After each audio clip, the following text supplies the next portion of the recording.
Hello and welcome to the Southern Sideboard Cooks. If you've been here before, welcome back. Today, I'm making this cake right here.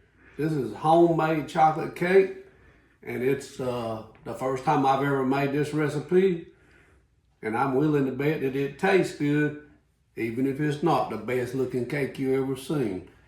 You can make a box cake, it'll be a lot easier, and it may taste good, but this right here is made from scratch. So let's hop right into it and I'll show you how I made it.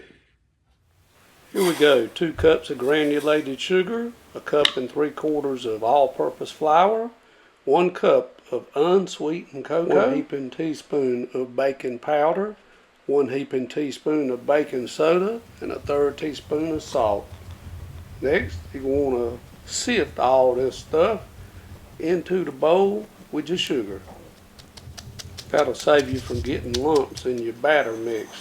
Stir it up good and make a little well. And next we're going to put the wet ingredients in. And here we have 2 large eggs. Pretty expensive nowadays. 1/2 cup of vegetable oil. Give it all a good mix. Hold up people. Don't forget 1 cup of whole milk and then give it all a good mix. I do believe a wood spoon will work a whole lot better, folks. This right here is how it's supposed to look. 2 teaspoons of vanilla extract.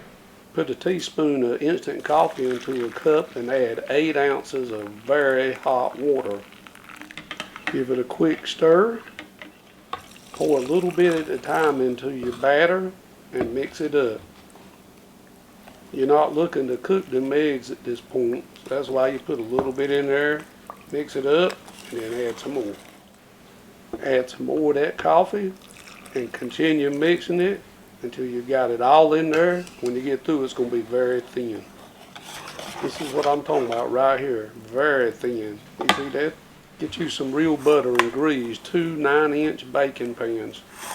Just like this.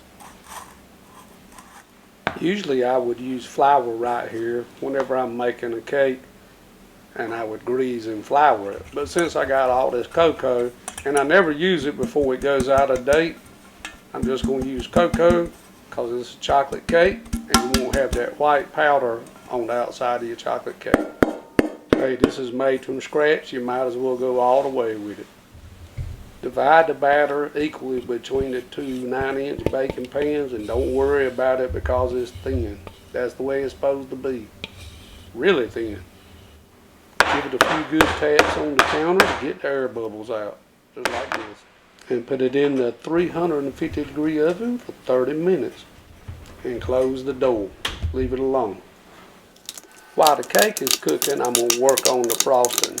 I'm going to chop up 2 bars of dark chocolate, 100 grams each. And this is 70%. You use what you want, but I prefer the 70%. 30 minutes later and I got these cakes out of the oven sitting on the rack so they can get nice and cool. Now crack 3 eggs one at a time, separating them from the yolk and putting the yolk into a small pan and the egg whites into a bowl so you can use them later or throw them away, whatever you want. Add a heaping teaspoon of granulated sugar to it. Whisk the egg yolks and the sugar together real good.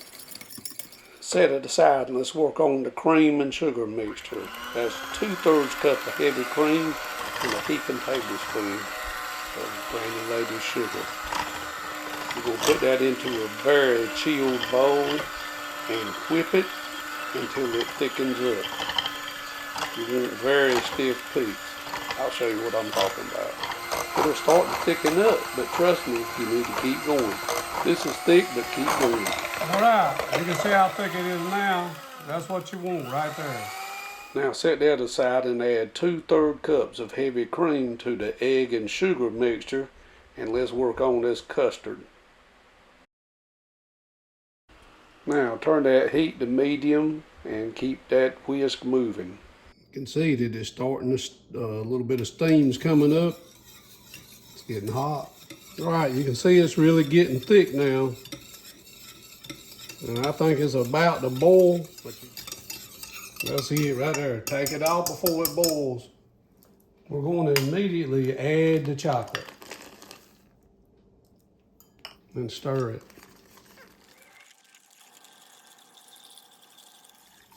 See how easy that melted?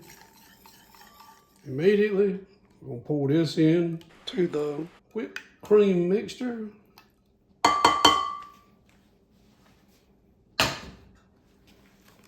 And stir it up. You keep on stirring it, it's gonna melt together, everything really good. And as it cools, it's gonna start to thicken up. That's ready, so let's get the cake out of the pans and let's get the frosting on the cake.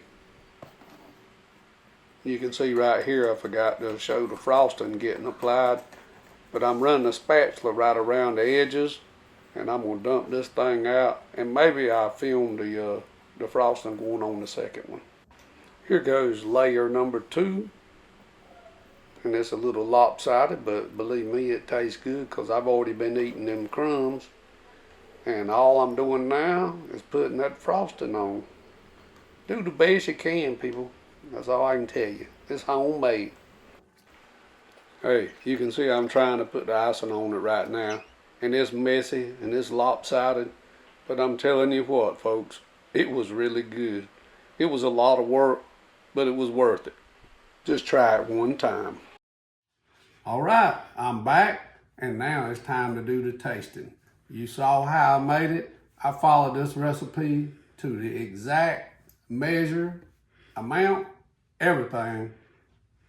And if it turns out good, it's gonna be because I followed that recipe. And if it turns out not so good, it's gonna be because I followed that recipe. So here, I'm ready to taste it.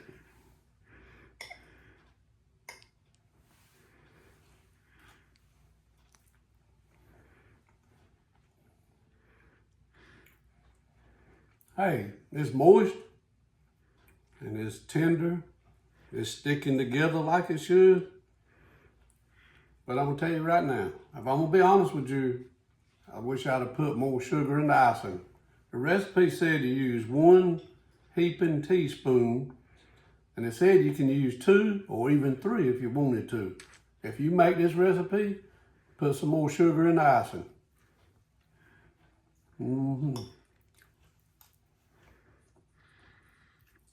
Good stuff, people.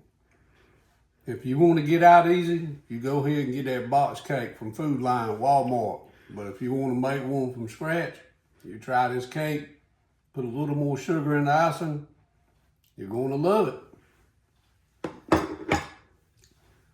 I hope you enjoyed that video, and if you did, subscribe to my channel and don't forget to ring that bell so you'll know every time I put out a new video, and I'll see you next time.